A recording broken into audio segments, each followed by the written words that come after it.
Goal of life Kannada YouTube ಚಾನಲ್ಗೆ ಸ್ವಾಗತ. ಇವತ್ತಿನ ವಿಷಯ ಬಂದು ಸಮಸ್ಯೆ ಅವಧಿ ಕಡಿಮೆ ಇರುತ್ತದೆ ಎನ್ನುವುದರ ಬಗ್ಗೆ ನೋಡೋಣ.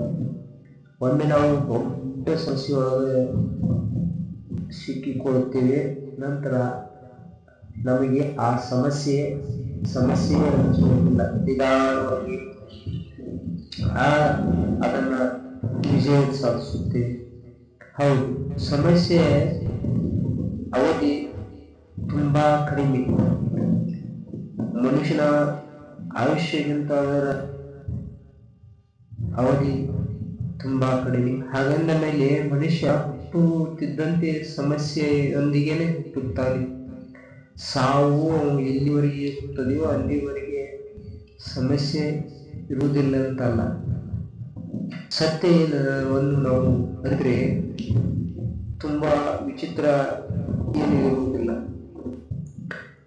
ಮನುಷ್ಯ ಯಾವ ಸಮಸ್ಯೆಯನ್ನಾದರೂ ತೆಗೆದುಕೊಳ್ಳಲಿ, ಒಂದು ಕೋರ್ಟ್ ಸಮಸ್ಯೆ ಇರಬಹುದು, ಅಥವಾ ವಿದ್ಯಾರ್ಥಿಯಾಗಿದ್ದರೆ ಅವನ ಪರೀಕ್ಷೆಯ ಸಮಸ್ಯೆ ಇರಲಿ, ನಮಗೆ ಅತ್ಯಂತ ಆತ್ಮೀಯರ ಆದವರಲ್ಲಿ ಮನಸ್ತಾಪಗಳಿರ್ಬೋದು, ಬರಬೇಕಾದ ಹಣ ಬರದೇ ಇರ್ಬೋದು, ಇನ್ನೂ ಹಲವಾರು ಸಮಸ್ಯೆಗಳಿರ್ತವೆ. ಅನಾರೋಗ್ಯದ ಸಮಸ್ಯೆ ಇರ್ಬೋದು, ಅಥವಾ ಬೇರೆ ಇನ್ಯಾವುದೋ ತುಂಬಾ ಆತ್ಮೀಯರಾಗಿರುವಂತಹ ಸಾವಾಗಿರುವುದು, ಎಲ್ಲ ಸಮಸ್ಯೆಗಳು ಅಂದುಕೊಂಡ್ರೆ ಇದರಲ್ಲಾದರೂ ನಮ್ಮ ಜೊತೆಗೆ ಬದುಕಿನಾದ್ಯಂತ ಈ ಸಮಸ್ಯೆಗಳು ಇರುವುದಿಲ್ಲ. ಅಲೆ ಬಂದಂತೆ ಈ ಎಲ್ಲಾ ಸಮಸ್ಯೆಗಳು ಜೀವನದಲ್ಲಿ ಬರುತ್ತವೆ. ಕೆಲ ಕಾಲ ಸಮುದ್ರದ ಅಲೆಯಂತೆ ಜೋರಾಗಿ ಹೊಡೆಯುತ್ತವೆ. ಕ್ರಮೇಣ ಅದರ ಒತ್ತಡ ಕಡಿಮೆಯಾಗಿ ನಿಧಾನವಾಗಿ ಹೋಗುತ್ತವೆ. ಒಮ್ಮೆ ನಾವು ತುಂಬಾ ದೊಡ್ಡ ಸಮಸ್ಯೆ ಅಂದುಕೊಳ್ಳುವ ಸಮಸ್ಯೆ ಅನಿಸುವುದಿಲ್ಲ. ಹೀಗೆ ಸಮಸ್ಯೆಯಿಂದ ನಾವು ಹೊರಬೀಳುವುದು ಹೀಗೆ ಅಂದುಕೊಳ್ಳುತ್ತೇವೆ. ಕೆಲವೊಮ್ಮೆ ಸಮಸ್ಯೆಯಿಂದ ಹೊರಬಿದ್ದಿರುತ್ತೇವೆ, ಆದರೆ ಮತ್ತೊಂದು ಸಮಸ್ಯೆ ಅದರ ಜೊತೆಗೆ ಬಂದು ಕುಳಿತುಕೊಂಡಿರುತ್ತದೆ.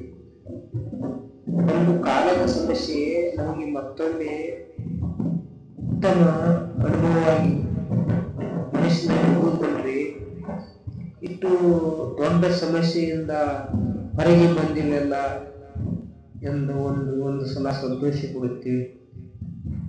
ಇಲ್ಲ, ಇದನ್ನೇ ಅಷ್ಟು ದೊಡ್ಡ ಸಮಸ್ಯೆಯಾಗಿ ಊಹಿಸಿಕೊಂಡಿದ್ವಲ್ಲ, ಇದು ಆ ಸಮಸ್ಯೆಯಿಂದ ನಾವು ವಿಜಯ ಸಾಧಿಸಿದಾಗ ಈ ಸಮಸ್ಯೆ ಇಂಥ ಚಿಕ್ಕ ಸಮಸ್ಯೆಗೆ ನಾವು ಎಷ್ಟೊಂದು ಹೆದರ್ಕೊಂಡಿದ್ದೇವೆ ಅಲ್ಲ ಎಂದು ಭಾವಿಸುತ್ತೇವೆ.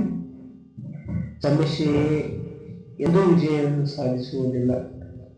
ನಾವು ಅದಕ್ಕೆ ಶರಣಾಗಿ ಹೋದರೆ ಮಾತ್ರ, ಅದನ್ನು ಎದುರಿಸುತ್ತಾ ಹೋದಂತೆ ಸಮಸ್ಯೆಯನ್ನು ನಾವು ಗೆಲ್ತೇವೆ. ಒಬ್ಬ ವ್ಯಕ್ತಿಯ ಅಪರಾಧಕ್ಕೆ ಒಂದು ಶಿಕ್ಷೆ ಆಗಿರುತ್ತದೆ ಎಂದಿಟ್ಟುಕೊಳ್ಳೋಣ. ಸ್ವಲ್ಪ ಕಾಲದ ನಂತರ ಅವನು ಆ ಶಿಕ್ಷೆಯಿಂದ ಹೊರಗೆ ಬಂದು ಚೆನ್ನಾಗಿ ಬದುಕಲು ಪ್ರಾರಂಭಿಸಿದ ಆ ಸಮಸ್ಯೆಯ ಕಾಲಮಿತಿಯ ಅವನು ಜೈಲಿನಲ್ಲಿ ಇದ್ದಷ್ಟು ದಿನಗಳು ಮಾತ್ರ ಸಮಸ್ಯೆಯಾಗಿರುತ್ತದೆ. ಅವನು ಹೊರಗೆ ಬಂದ ನಂತರ ಸಂತೋಷವಾಗಿ ಮುಂದಿನ ಜೀವನವನ್ನು ಬದುಕು ಕಟ್ಟಿಕೊಂಡರೆ ಆ ಸಮಸ್ಯೆಯ ಪ್ರಭಾವ ಅಷ್ಟು ಅವನನ್ನು ಕಾಡುವುದಿಲ್ಲ. ಹೀಗೆ ಸಮಸ್ಯೆಯನ್ನು ನಾವು ಬದುಕಿನಾದಂಥ ಒಂದಿಲ್ಲ ಒಂದು ಸಮಸ್ಯೆಗಳನ್ನು ಎದುರಿಸಲೇಬೇಕಾಗುತ್ತದೆ. ಒಂದು ವೇಳೆ ನಾವು ದುಡ್ಡು ಗಳಿಸಿದಂಥ ಹಣವನ್ನೆಲ್ಲ ಯಾವುದೋ ತಿಳುವಳಿಕೆ ಇಲ್ಲದೆ ಕೋರ್ಟಿಗೂ ಅಥವಾ ಯಾವುದೇ ಕೇಸಿಗೂ ಅನರ್ಥಕವಾಗಿ ಕಳೆದಿರಬಹುದು, ಅಥವಾ ಯಾವುದೇ ಒಂದು ವಸ್ತುವಿನ ಮೇಲೆ ಹಾಗೆ ಅದನ್ನು ಕಳೆದಿರಬಹುದು. ಅದನ್ನೇ ಹೀಗೆ ಪದೇ ಪದೇ ನೆನೆಸಿಕೊಂಡು ಸಂಪೂರ್ಣ ಕೊರಗುತ್ತಾ ಕುಳಿತುಕೊಳ್ಳಬಹುದು. ಹೊಸ ಬದುಕು, ಹೊಸ ಸಂಪಾದನೆಯತ್ತ ನಾವು ಹೋಗಬೇಕು. ಈಗ ಪ್ರೀತಿಸಿದ ಹುಡುಗಿಯ ಜೊತೆಗೆ ಮದುವೆ ಆಗಲಿಲ್ಲವೆಂದು ಕೊಡುವುದಕ್ಕಿಂತ ಮತ್ತೆ ಯಾವ ನಿಮಗೆ ಸೂಕ್ತ ಜೋಡಿ ಇರುತ್ತದೆಯೋ ಅಂತ ಹುಡುಗಿ ಮದುವೆಯಾಗಿ ಮುಂದಿನ ಜೀವನ ಸಂತೋಷವಾಗಿ ಕಳೆಯಬೇಕು. ಸಮಸ್ಯೆ ತೀವ್ರತೆಯನ್ನು ನಾವು ಹೆಚ್ಚು ಬೆಳೆಯದ ಹಾಗೆ ಮಾಡಿದಾಗ ಮುಂದಿನ ಕಾಲ ನಮಗೆ ಸಂತೋಷವನ್ನು ಕೊಟ್ಟೇ ಕೊಡುತ್ತದೆ. ಸಮಸ್ಯೆಗೆ ಹೆದರದೆ ಸಂಪೂರ್ಣವಾಗಿ ನಮ್ಮ ಕರ್ತವ್ಯವನ್ನು ಚೆನ್ನಾಗಿ ಮಾಡುತ್ತಾ ಹೋದಾಗ ನಾವು ಸಮಸ್ಯೆಯಿಂದ ವಿಜಯವನ್ನು ಸಾಧಿಸುತ್ತೇವೆ.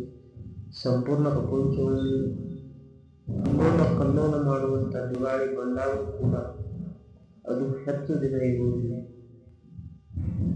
ತನ್ನ ಅವಧಿ ಮುಗಿಯುವವರೆಗೆ ಇರುತ್ತದೆ. ಹಾಗೆ ಸಮಸ್ಯೆಯು ಕೂಡ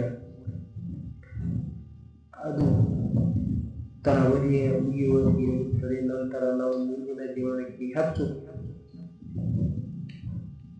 ಪ್ರಯತ್ನ ಪಟ್ಟಾಗ ಸಮಸ್ಯೆ ಅನ್ನಿಸುವುದಿಲ್ಲ. ಕತ್ತಲಾದಂತೆ ಬೆಳಗಾದಂತೆ ಕತ್ತಲು, ಹೀಗೆ ಸಮಸ್ಯೆಯು ಕೂಡ ಒಂದು ಜೀವನದಲ್ಲಿ ಬರುತ್ತಾ ಇರುತ್ತದೆ. ನಾವು ಈ ವಿಚಾರವನ್ನು ಅರ್ಥ ಮಾಡಿಕೊಂಡ್ರೆ ಬದುಕಿನಲ್ಲಿ ಎಲ್ಲೂ ಸೋಲನ್ನು